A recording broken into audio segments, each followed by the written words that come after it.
Hello and welcome to another episode of the Autoblog Podcast. I'm Greg Migliore. Joining me today on this sunny August afternoon in the studio is road test editor Reese Counts. What's up, Reese? Well, I got some new sponges in the mail today. I don't even know what to do with that. I just stepped out of a meeting and there's a pile of sponges on your desk. Yeah, you get these random packages every once in a while, and people send you stuff to try to review. I can't say I'm going to review a set of sponges, but it's an interesting Thursday. But we'll use the sponges. We will use the sponges. On the phones from Columbus, Ohio, where Big Ten football is about to kick off in 3 weeks, Jeremy Korzeniewski, consumer editor. Do you have any sponges? I have no sponges. I didn't get any delivered today. I feel totally left out. Sorry, Jeremy. Sorry, Jeremy. What's the weirdest thing a PR person has sent you, Jeremy? Sent me? Okay, so I was just recently in Nashville for the Audi Q3 drive. And apparently some journalists were upset because they wanted to buy honey, local. So Audi got honey for everyone and sent it to everyone who was on the trip in like a little itty bitty take home container. So I just got some honey. Honda gave me some maple syrup one time on I think the Accord drive. I think I left it in my hotel room because I didn't want to risk it like shattering and like getting maple syrup all over my luggage. Yeah. That's a really, the risk reward there is pretty high. Yeah. The honey would be good. Honey toast. Hey, it's a children's book, I think, or children's song. But yeah, I mean, if you destroy your entire wardrobe, that's not good. Right. So let's get into the cars we're driving this week. We've had a great fleet, so we're going to talk about all the things we've been reviewing, including the Subaru Forester, the Volkswagen Golf R, the BMW M340i, and the Ram Power Wagon. Lastly, we will spend your money. Lots of good stuff to talk about this week. Let's jump in with the Forester. This is a really critical car for Subaru. We're also, very intrigued by what the Forester is, what it means. Jeremy, you spent a good deal of time in it down in your local fleet, if you will. Some initial impressions. Yeah, I actually, it's parked out front right now. I've got it through the weekend, but I got it all last weekend, and I took it on a pretty long drive, a couple 100 miles. Initial impressions, it's a crowd pleaser. I took my wife in it, a couple friends, and everybody who got in commented, wow, this thing's really nice for a Subaru. So I don't know if Subaru would be happy to hear the for a Subaru appended on the end, but I think that means it punches above its weight, and it is better than expected. So that's good. The one I've got is a really cool shade of, it's like a dark blue. It's got black highlights instead of chrome, and really neat like orange highlights just randomly scattered all over. So it's a really good looking vehicle. It's a Subaru Forester Sport. That's cool, but there's nothing sporty about it. It doesn't have a sporty ride, doesn't have a sporty steering, doesn't have sporty anything. It's basically just a regular Forester with kind of like an exterior package that makes it look a little sporty. So the best thing I can say is it gets killer gas mileage. I drove it for a couple 100 miles with 4 people in it, air conditioning running the entire time. And I still got 32 miles per gallon, round trip out of a tank. I was not expecting that. Obviously, it's all-wheel drive, like basically all Subarus are. That usually cuts down mileage. The air conditioning, like I said, was running constantly because it was like in the high 80s the entire time. Never shut it off. Also, wasn't driving to maximize fuel efficiency. I was just driving like I normally do. So that was great, 32 miles per gallon. Roomy, I like that. There's a lot going on in the interior, some funky textures. Obviously, they're doing they're trying to stand out, do different things. There's lots of like honeycomb in there, both like in the plastics and in the cloth interior. But overall, I think it works. It looks pretty cool, and it's comfortable. So good car, like it. I see why they sell a lot of them. So we asked this last week on the podcast because John had just gotten back from the Outback launch, a vehicle we also pay a lot of attention to. Are you a Forester or an Outback guy, Jeremy? I am an Outback guy. You get all the benefits of having the wagon, the extra cargo space, without the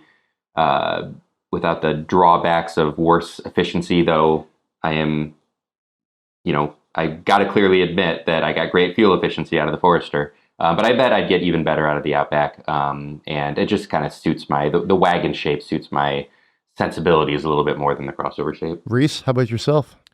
I'm with Jeremy, though for slightly different reasons. I like the extra space, but the Outback has always been the more powerful vehicle. You could get the flat 6 until recently. The new one's got turbo flat 4? I think the flat 6 is gone, which is disappointing, but it's the fast. Is that the same turbo flat 4 that they're putting in the Ascent, the 7-passenger? I'm pretty sure. Yeah. Which is not. I don't love that engine, but I don't know. It's faster, and like Jeremy, I like the wagon shape. Yeah, I'm with you. I said this last week, but I'll say it again. I'm an Outback guy. I think it's a little bit more fun to drive. I feel like it has a little bit more of a soul than the Forester. And I'm really excited about the new one. I do like the Forester, though. Like, I could easily drive that and be happy. So I guess we could probably tease it now. We're getting a long-term Forester. Good point. Long-term Forester. Any ideas when that's going to arrive? I'm expecting it to be here in the next few weeks. So I'm excited. We all just said, we kind of agreed that we're Outback guys. But hell, a year with a Forester could really turn me around. Yeah, I'm pretty excited about this thing. Long time ago when I was at Auto Week, we had the Forester for a year, and then we had the Outback. It replaced it. So, maybe we work a similar setup. Who knows? Yeah, and Jeremy is driving a Forester Sport. I believe we're getting a Forester Limited, whatever the top trim was. We considered the Sport, but I think we want to test some of the other features, and I don't think most people are going to go for the Sport model. So, yeah, I'm excited. I'm glad to hear Jeremy likes it, and I really Yeah, I don't know. I think of the Outback as the quintessential Subaru.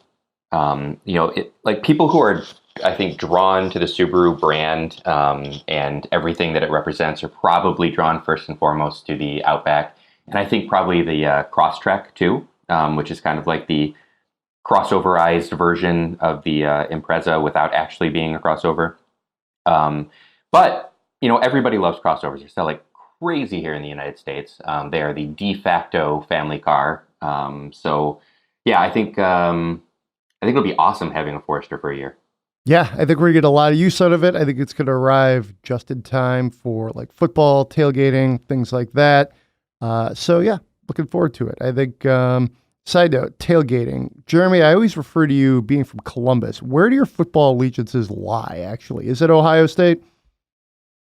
Yeah, I feel like if you're going to live in Ohio and you're going to be a college football fan, you're best off rooting for the Buckeyes. And growing up in Toledo, it's split right down the middle between U of M, Michigan, and Ohio State. It's actually closer to Michigan, the university. But obviously you're living in Ohio. So my wife is a Michigan fan. I'm an Ohio State fan. So at least one day out of every year, we have a really interesting day. Interesting. Yeah, my wife went to U of M, and I also went to Michigan State. So a lot of Big Ten stuff going on here. Reese, you're a bit south of that. Yeah, I'm an Auburn grad, so I go for Auburn unless they're playing Bama, because I also went to Bama, and I not too many people have done that. I get a lot of trouble. So Bama and Auburn are my teams. I will say I didn't grow up in the South, so I can root for both and not feel bad about it. But yeah, I usually go for the SEC teams. It's been a weird few years, but I think we've got a good season. Yeah, you guys can't see it, but Jeremy is laughing on the other end of the video. Well, an SEC guy living in Big Ten country. Oh, yeah. Well, the interesting thing about that, though, is this is the one place you could get away with being both an Alabama and an Auburn fan. Right. Because, that'd be like saying you're a Michigan and Ohio State and Michigan State and Notre Dame fan here. You couldn't do that. But move, 1,500 miles away, and sure, cheer for everybody in the SEC. Nobody cares up here. Right. Speaking of tailgates, we're going to have a Ranger. We'll tease this one out too. That is joining our like semi-long-term fleet for about maybe 6 weeks or so, coming up on Friday. Super psyched about that. That'll be awesome for tailgates because it literally has a tailgate, of course, but pickups are really good for that sort of thing. Yeah, I'm excited. The Ranger won our comparison test in the spring. We liked it so much, we asked for it if we could keep one for a little longer than we usually do. So yeah, I think 6 weeks is about what we've got it, give or take a little, and yeah, it'll be fun. I mean, it's always good to have a pickup truck around. I think we all really like this one, so can't say much more about it now because it's not actually here. Right. But yeah. I could say this. I plan on taking it to, in the football theme here, the Michigan State-Arizona State game. It's Arizona or Arizona State is coming to Lansing sometime in September. So I think that would be a good tailgate vehicle. Yeah. Anyways, let's talk about a Volkswagen Golf R. Not quite as good for football tailgating, but we had a lot of fun with it. Magma orange exterior was the color. One of our coworkers here in the office who lives in my neighborhood saw me and was like, I knew that had to be Greg because nobody's like blasting through the subdivisions of Metro Detroit in a bright orange Volkswagen but him. I had a lot of fun with the Golf R. It's got the 2.0 liter turbo 4Motion, so that's kind of cool. This one was a manual. That was a thing. You didn't used to be able to get the Golf R with the manual. You know, that was sort of the trade-off. If you wanted more power to step out of the GTI, you could do that, but it was only the double clutch. Now you can get the manual, which I think is cool. The downside to all of this, and of course you get the all-wheel drive, which is a good thing, is this one cost almost $44,000, which is a lot of money for a Golf. Yeah, it's a lot of money for a Golf. And I say that as like a former GTI owner. It's a lot of money for a Golf. Now, this thing's really good. I think it's the design. I mean, it's a few years old. We're at the tail end of the Mark 7 Golf's life stuff. And I think it still really holds up. The paint, like you said, is it, you know, if you buy the Golf R, which you can only do for the 2019 model, we found out earlier this week they're stopping production or stop selling it in the US for 2020, but we know it'll be back. I mean, this thing sells relatively well. You can get it in one of like 20 or 30 colors, including this magma orange. I think it looks pretty good. I had it last night, photographed it. I've actually brought it back in because I had it a few weeks ago. I took it to my parents' place in St. Louis for a week. It really made me miss my GTI. It looks good. It's super comfortable. It's really quick. The stick shift is good. The price, man. I don't think it's worth the money over the GTI. You can get a GTI for like under 30. I think around 27 or 28 base price. And even a fully loaded like GTI, it may be down on power. And yes, you don't get all-wheel drive, but it's like 34. I mean, it's like 10 grand less than this thing is. And I don't think the Golf R is 10 grand more car. Now, I like this thing a whole lot. I just don't think it's worth that extra money. Agree with you 100%. 288 horsepower is very nice. That's a lot of horsepower in a Golf. I mean, it's a really fun little go-kart to run around town in. That being said, for like 27, 28, you get a pretty nice GTI. The engagement is there. To me, the reason you buy this car is the chassis dynamics and just how, you know, again, engaging the manual transmission is. The shift sort of action, the clutch feel. I mean, that to me, you just really feel, I'll use the cliche, one with the road. It's like the steering dynamics, it's all there. And you don't need an extra, you know, extra horsepower to like really enjoy it that much. It's sort of like, you know, if you have one shot of espresso, do you really need two? I mean, I don't know. It's a bad analogy, but I totally agree with you. I think just the GTI to me is as good as it needs to be. Now, am I glad they make this car in a world where we have a lot of different options? If this is what you want, sweet, go get it. That's fine. But I mean, if you're trying to make somewhat of a rational decision on this, I feel like the GTI is just the smarter play because you get like what would you say, 85%, maybe 90% of just like the fun, the factor, if you will, of a Golf R. I mean, just for me, I don't need that extra horsepower. And at that point, you're just spending more money. Yeah. I mean, if you look at the numbers on paper, the Golf R is, second and a half quicker to 60. But if you're just driving around town, it doesn't feel any quicker. The only people like I can ever really recommend the Golf R to are people that like really need all-wheel drive, be it like weather or if you're going to tune it, having all-wheel drive is really nice to be able to put all that power down. But most of the time, the GTI feels just as quick, and it's just really hard to justify the price difference. Plus, you don't get the tartan seats in the Golf R, which, something I love. I do the same thing. I absolutely would get those seats. How are you with like the all-wheel drive though? Is that a difference maker for you? Here's where I'm going to say I don't care about it, because in a Michigan winter, you're already in a fairly small, low-to-the-ground car. You can slap winter tires on a GTI and I think get about the same, maybe even better experience than an all-wheel drive in all seasons or whatever this Golf R is on. So I think that's the solution. My other point here, though, is even if you did slap winter tires and had all-wheel drive, which is really aggressive, you're still in a small, low-to-the-ground car with not much ground clearance that you're going to get stuck in the snow most of the time anyway. Like, there's just some situations where a Golf, it's going to be kind of rough for you, so I wouldn't pay the premium for the all-wheel drive. Yeah, I'd rather spend, maybe $1,000 on a set of winter tires and a second set of wheels than spend another 10 grand on the Golf R because it's got all-wheel drive. Yeah, I mean, like, outside of the price, I love the Golf R, but I do too. It's just really hard for me to justify the price when the GTI is as good as it is. Would you get one used? Golf R? Yeah. Maybe.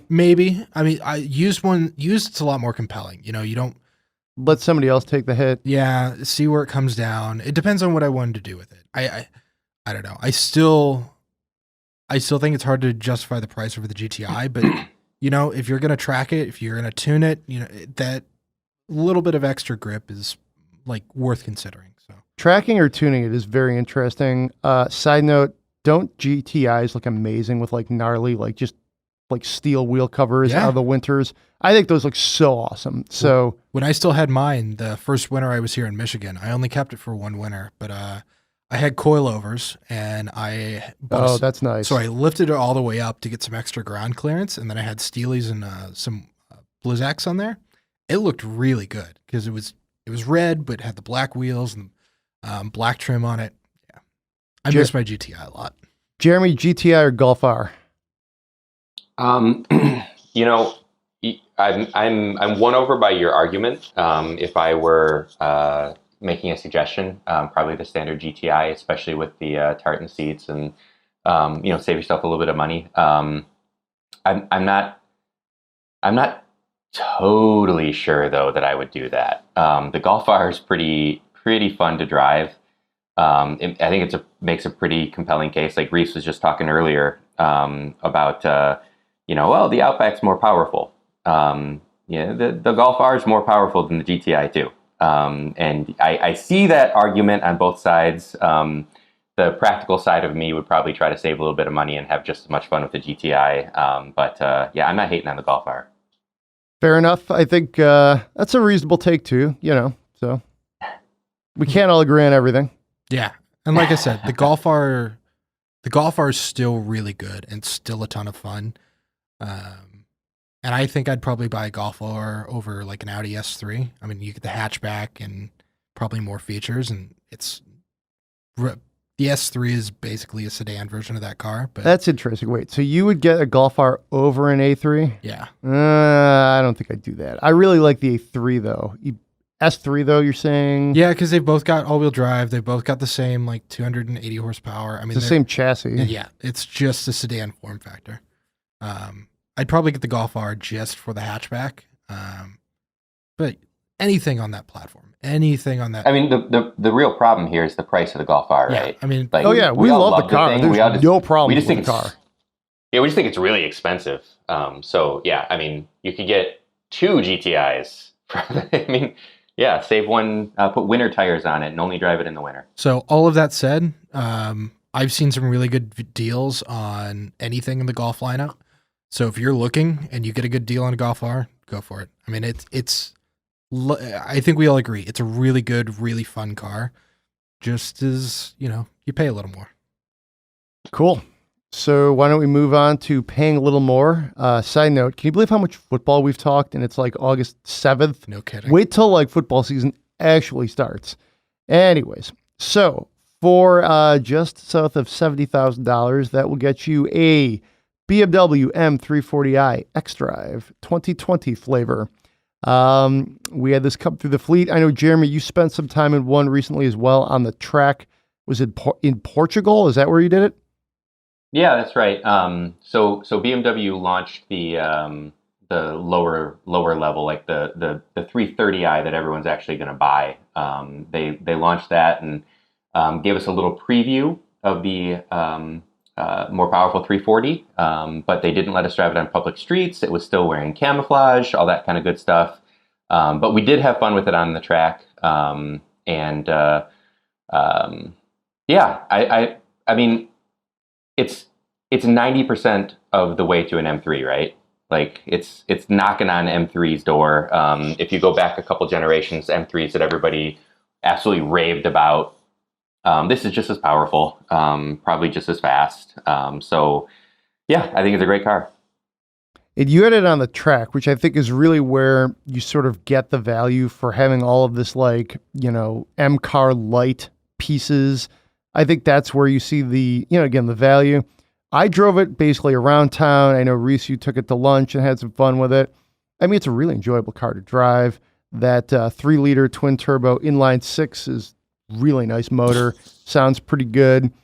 It looks okay. I think, again, this is where I'll try to keep this brief, a little bit of hand wringing over the looks of the 3 Series now, especially in like whatever M flavor they gussy it up with.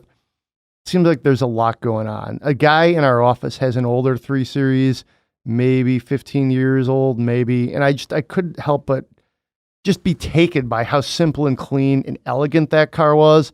And then I'm looking at ours and I'm like, God, this thing looks like it's so far in the future compared to that. Very sophisticated, from the headlights to the trim to the wheels. And I'm also like, man, there's so much going on here. It's like a chocolate shake with like, a bunch of different flavors mixed into it. I kind of think less is more with, some of these, Bimmer design cues. Anyways, good to drive. I liked all the different ways you could tailor the driving experience. I was definitely fired up to drive it. I don't know how you guys felt, but I mean, anytime a 3 Series comes through, I'm fired up. I want to drive it. I want to like see if this fits with like my notion of what the 3 Series is sort of in my own head. And that actually usually leads me to more like cognitive dissonance because there's no car I like to obsess over more than the 3 Series. Long story short, I enjoyed it. It was pretty good. I'm not sure if I would, I am sure I wouldn't say this is like the best thing you could buy in this segment. I think what Mercedes is doing, those cars are a little, I think they tend to have a little more gravitas, if you will. Like I think their design's better inside and out. The motors I think are about a wash, but this is near the top of the segment, but I wouldn't say it's like my absolute pick anymore. And I used to love all versions of the 3 Series. Let's put it that way. This one, very nice car though, $69,570. Lots of different goodies on here. It had the executive package, the premium package, which just means it gets heated things, automatic high beams with icon adaptive LEDs with laser lights. I didn't even know those were here. That's interesting.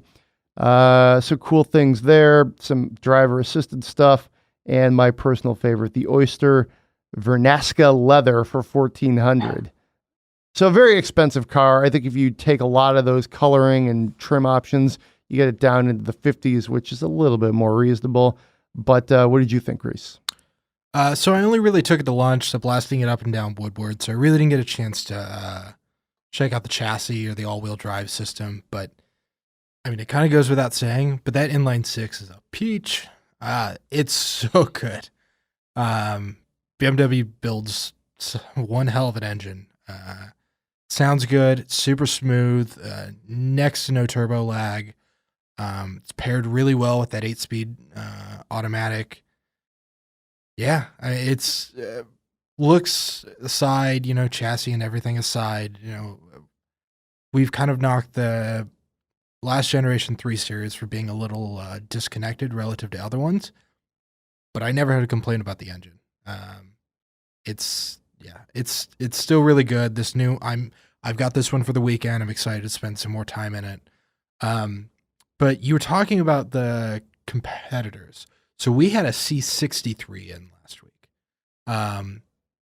The C43 is it's the twin turbo V6. It's kind of the direct competitor to this M340. C43, I'm looking at Mercedes-Benz, starts at 56. Now, you could probably load one up with 15,000 of options for 70. Equal money, which one would you get? I'd go with the Benz. And that's tough for me to say because I really like the 3 Series. But just right now, I think the C-Class is just killing it. Everything top to bottom is engaging. It's, stylish. It stands out. I think I would say Mercedes got a little more aggressive with its design, and I think they pulled it off. I think BMW got a little more aggressive with its design, and they didn't quite pull it off. I feel like their cars look a little overwrought to me. So there's that. And I think when you put it into the various M dressings, or whether it's a full M car or just, one of these like slightly diet M versions, either way, I think it's still a little bit overdone. This is a very good car. If you're a hardcore BMW person, you're going to like this more than the Mercedes. Of course you are, or the Audi. But yeah, I'd have to go with the Mercedes. It's a great question. Yeah, I'm with you there. I do like, initial impressions were good, and maybe after this weekend I'll have changed my mind, but the C-Class is really good. I mean, the base C-Class is good, and like the AMG versions just kind of build on it. But yeah, I will say I don't like the V6 and the Mercedes as much as the powertrain and the BMW, but I think the rest of the car kind of makes up for it. But yeah, I mean, it's hard to go wrong with either of them. At the end of the day, I mean, I do like the inline configuration. I mean, how often yes, if you're a true car guy, gearhead, you'll notice some of those differences. But at the end of the day, how often are you thinking, am I driving a V6 or an inline 6? So there's somewhat of that. But see, what I'm hoping for is the new Mercedes inline 6 from the AMG 53 models will come over to the C-Class at some point. Yeah, that would be cool. That would be cool. Jeremy, any final thoughts on this? I know you tracked it, which frankly, you probably had the coolest experience of any of us driving these things, but any final thoughts on this car? I mean, it's always a fun day when you get to spend time on a track, especially in a powerful car. And we had some lead follow laps, which isn't quite as ideal, but at least we had a Formula One, ex-Formula One driver leading. Yeah, I have to agree with everything you guys have said. It was fun to drive it on the track. I actually have also driven the C-Class in various different AMG trim levels, including the 43. Yeah, I err on the side of the Benz as well. I think the design is better. I just prefer, especially inside, the interior of Mercedes-Benz's, recent models are heads and tails better than BMW in my opinion. And I mean, dynamically, I don't think there's that much probably in between them. I think both of them feel a little bit synthetic from behind the wheel. Those days of like perfect crisp steering that superlative, et cetera, that doesn't really exist these days. I think we have to stop complaining about it a little bit just because it is what it is. I fall on the side of the Mercedes as well. Alrighty, sounds good. Let's move on to the Power Wagon. Reese, you spent some time in this one. This is the newer one. I'm a big fan of Power Wagons. Going back, every time I get in one, I feel like it's a special experience. It just has so much presence. It's one of the vehicles that I think, even though it is so large, it's still controllable and reasonable, and you can handle it. And I like all of those things about it. But you spent the most time in this one. So why don't you take us through what you did with it and what you think? I love the Power Wagon. It's so a lot of people try to compare this to the F-150 like Raptor, and I think it's a bit of an insincere thing. They are both these like done up like off-road vehicles, but they kind of are going after different things. F-150's, you know, kind of a dune runner. It's faster. It's got a big, powerful engine. Not that the Power Wagon doesn't, but the Power Wagon is not made to go like super fast. It's got the Hemi, which is like great and it sounds awesome. But it's got live axles. It sits big. It's got the winch out front. It's made for like, you know, trail crawling and like going up and just conquering like damn near anything you want. This thing's so cool. And the one we had was, let's see, what it was red, flame red clear coat.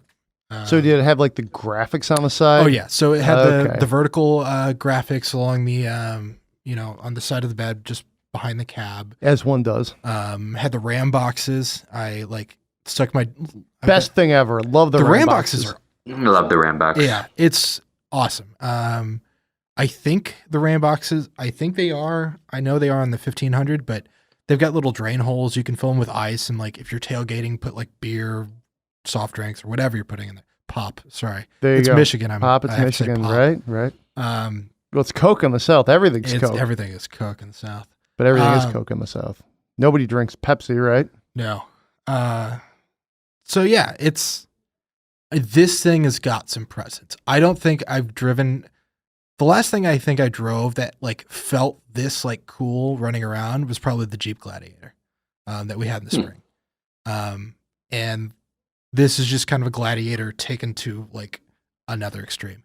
They're both like long. They're both like not necessarily the fastest vehicles in the world, but they kind of have a similar purpose. Like live axles, they're about just conquering trails and going. And yeah, this thing is so damn cool. And I know I keep using that word, but it's like few vehicles on the road just make me feel as happy immediately as like the Power Wagon. I mean, I threw my dog in the back. Like we just went around, cruised, had the windows down. It was, just a really like lovely time in this car. Power Wagon is so great. You know what I like to drive a Power Wagon? What I don't have to like, haul something. It's like a Wednesday night, like a day that's just kind of like a random normal day of the week. Get in a Power Wagon and suddenly it becomes an experience. So I think that's a cool thing. Then you feel like excited to get up Thursday morning and drive it into work. I think these are the random things I think about. But yeah. So Jeremy, when do you like to drive the Power Wagon and what do you think of it? I like to drive the Power Wagon not in Seattle, Washington. Fair enough. Because I lived in Seattle for 4 years prior to Columbus, Ohio, and I've driven some big heavy duty pickup trucks, and Power Wagon being among them. In the confines of a city, it's pretty terrible. The obviously the gas mileage is terrible, but you expect that. I'm not going to ding a heavy duty off road pickup truck for its gas mileage. But just getting around in the thing, finding parking spots, fitting in narrow lanes, that's just a disaster. But it makes a lot more sense in Detroit or in Columbus, Ohio, again, outside the city, the suburbs, when you don't have those size restrictions and constraints. So that out of the way, I love the Power Wagon. Everybody talks about the Raptor, and I do love the Raptor. But man, the Power Wagon is kind of like you can't describe the Raptor as like a scalpel or something like that, but compared to the Power Wagon, which is like a sledgehammer, like that comparison kind of works. And the wielding the sledgehammer is kind of fun. So yeah, big fan of the Power Wagon. I do have to admit I haven't driven one with the new interior in it yet. The old Ram interior was just okay. I bet you that the new one, that Reese has driven, like that really puts it over the edge. I actually really love the vertical oriented big touchscreen in the center. I know that's kind of controversial. Some people don't like that vertical orientation, but I think it's cool. So yeah, I'm a big fan of the Power Wagon. Yeah, this one had the new.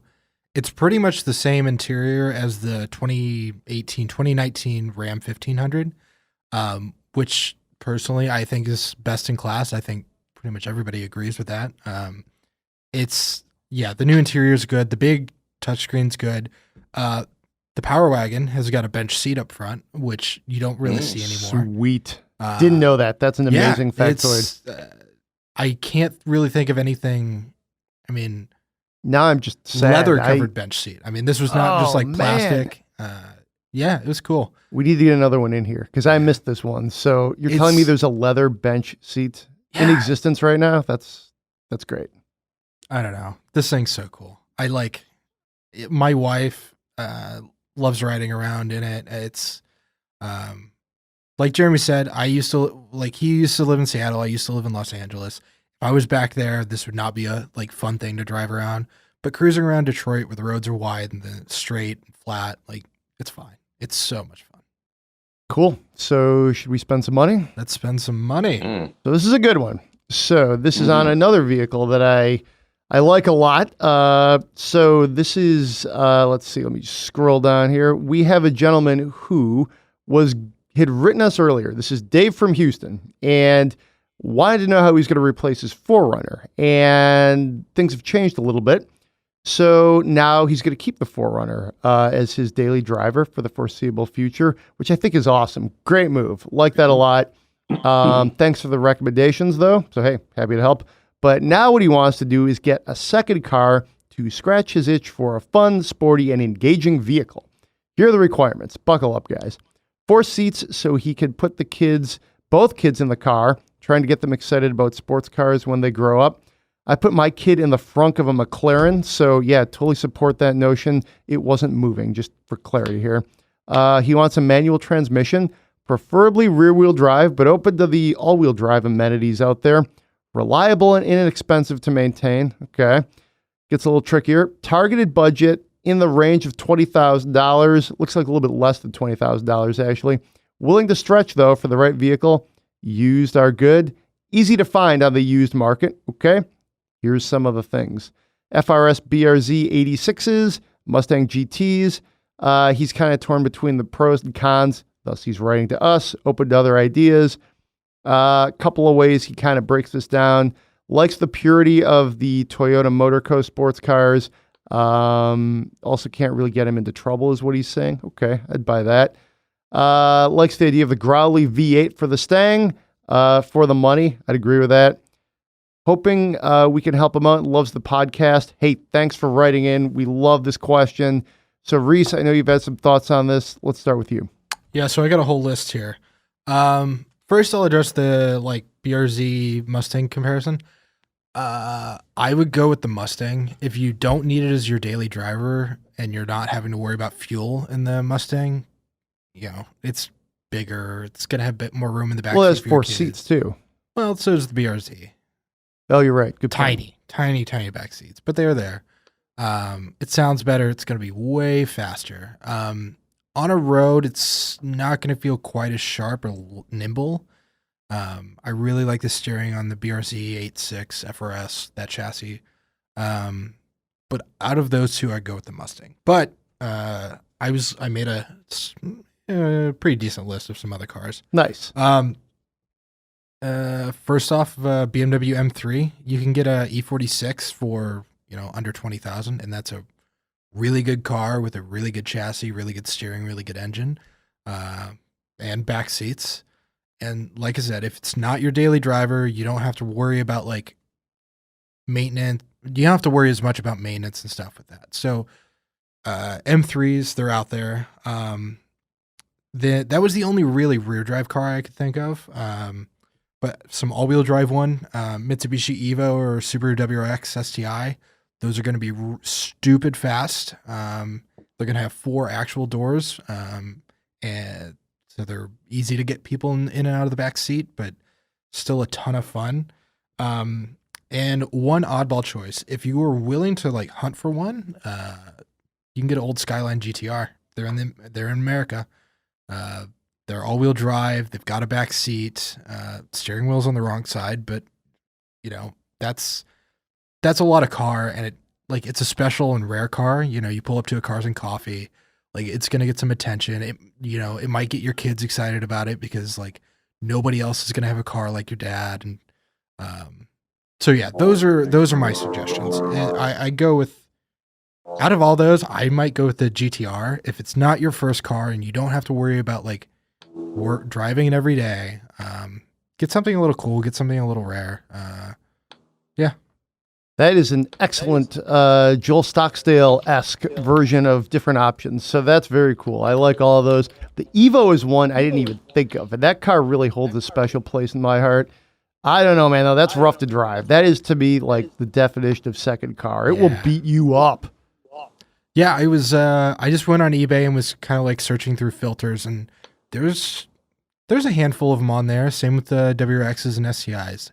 The Evo is not a comfortable car, but it's a ton of fun, and it's not going to be too expensive to maintain. So the personality levels that you bring up with like this sort of subsection of options, I think that really is where you get into some interesting things, because the BRZ, you know, those and its siblings, if you will, and the Mustang GT are brilliant cars, but show up in an M3, you know, E46. Yeah, everybody's got a Mustang, everybody's got a BRZ. Like, I don't know. If you really want to get your kids excited, get something that's a little obscure, get something that's a little more rare, like, because it's always going to get attention. Jeremy, any thoughts? Yeah, I mean, I've thought a little bit about this. Reese covered a lot of bases there, and I like where he's coming from with those. I have a few choices to add to that. I think the thing that he did mention in there is availability, like ease of finding them. And, you know, something like a GTR, yeah, they're out there, you can find it, but you're going to do some looking, and if something goes wrong, you're going to have to do some even harder looking for parts. So that's a concern. Not dogging the choice. I think it's a great choice. Some other options: BMW M340i. You can't quite get into the 1 Series M at this budget, but you can get into a 135IS with a 6-speed, and you have a choice of either the coupe or convertible. And this is like M-Car Light. We were kind of talking about the M340i in comparison to the M3 earlier. The 135IS was a great car. It was the turbo inline 6, which it had more power than the standard 135. Let me look it up real quick. 20 extra horsepower, 17 more pound-feet of torque. So it's 320 total horsepower, 317 pound-feet. That engine's underrated for what it's worth, and hooked up to a 6-speed manual rear-wheel drive. That's a really good car. That was one of those cars that we talk about as having great BMW steering still. So yeah, take a look at that. Other options that I jotted down: Cadillac CTS-V, one of the first generation ones with the 400 horsepower small block, 6-speed manual, rear wheel drive, a really fun car. And he mentioned that he likes the idea of the burbling V8 underhood.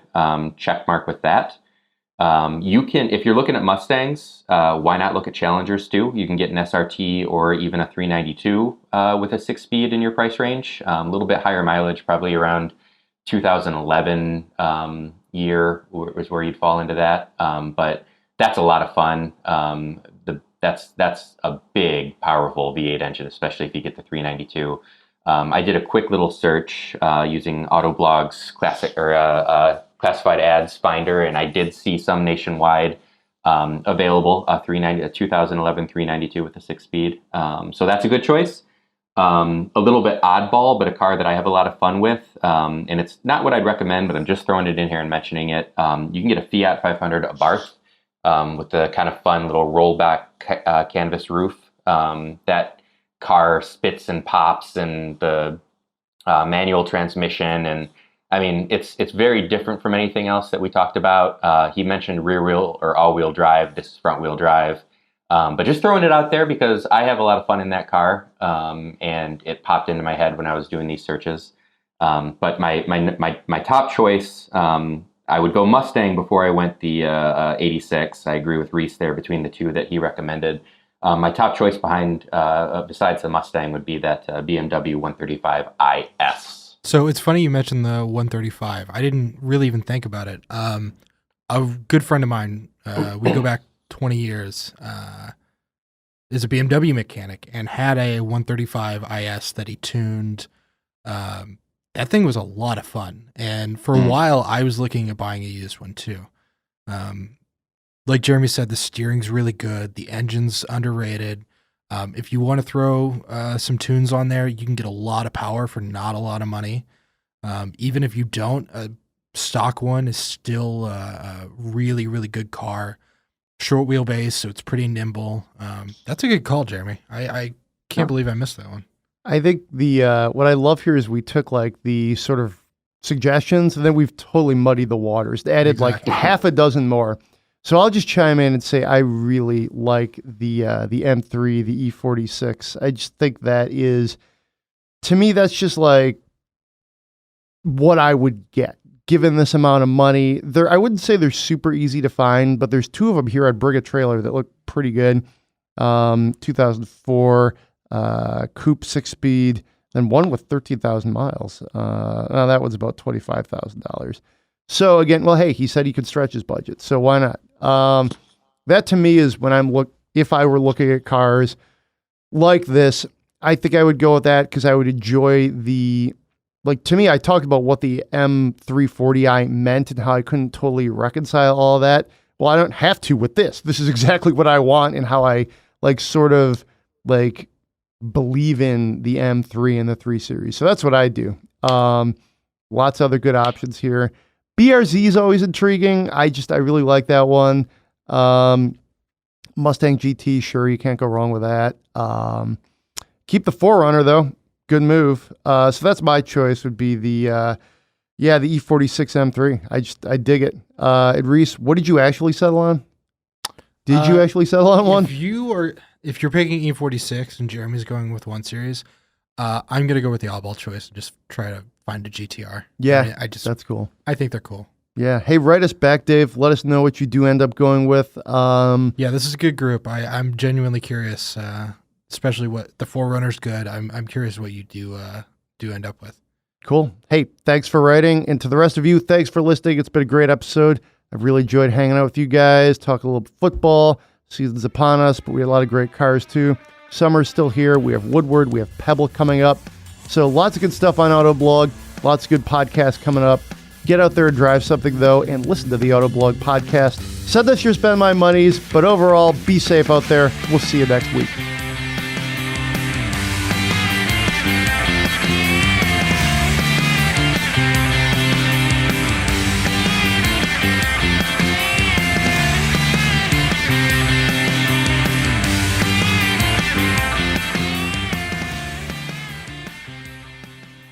Hey everybody, this is podcast producer Eric Meyer here. I just wanted to chime in at the end of the episode and let everybody know that Autoblog has merchandise now.